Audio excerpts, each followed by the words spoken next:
നമസ്കാരം, ഞാൻ ദിനേശ് സൂപർണിക. ഇത് നമ്മളെ മല്ലിവിത്താണ് കേട്ടോ. മല്ലിവിത്ത് വേണ്ട ആൾക്കാർ ഓർഡർ ചെയ്തോളൂ.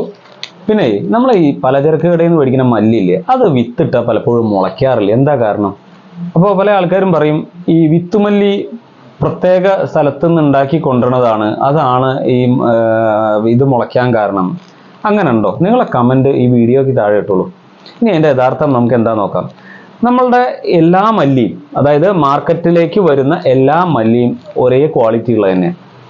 പിന്നെ എന്താ മുളയ്ക്കാത്ത വെച്ചാൽ, ഈ നമ്മൾ പൊടിക്കാൻ ഉപയോഗിക്കുന്ന മല്ലിയില്ലേ, ഉണങ്ങിയ മല്ലി, ആ മല്ലി പലപ്പോഴും ഈ എസൻസ് എടുക്കുന്ന കമ്പനികളിലേക്കാണ് ആദ്യം പോവുക.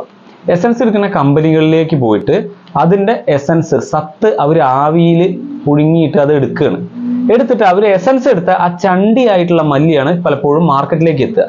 എന്നിട്ട് അത് പൊടിച്ചിട്ടാണ് അതിൽ നമ്മളെ അടുത്തേക്ക് എത്തുന്നത്. അപ്പൊ ഒരു തവണ ആവി കയറ്റിയ മല്ലീനെ ആ സാധനം പിന്നെ മുളയ്ക്കില്ല. അതുകൊണ്ടാണ് പലപ്പോഴും നമ്മൾ ഇങ്ങനെ പൊടിക്കാൻ വാങ്ങുന്ന മല്ലി മുളയ്ക്കാത്തത്.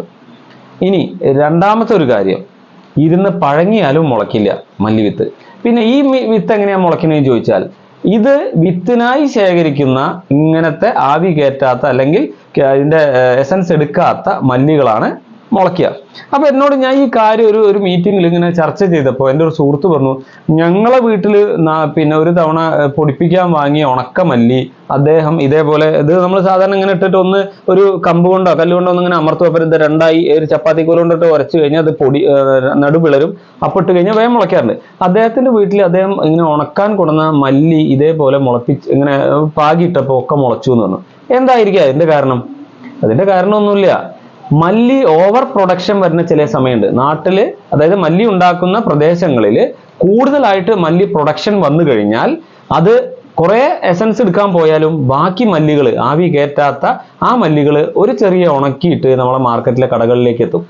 ആ മല്ലിയാണ് അദ്ദേഹത്തിന് കിട്ടിയത്. ആ മല്ലി കിട്ടിക്കഴിഞ്ഞാൽ അത് മുളയ്ക്കുമല്ലോ. അപ്പൊ മല്ലി ആവി കയറ്റിയതും ആവി കയറ്റാത്തതും ഉണ്ടായിരിക്കും.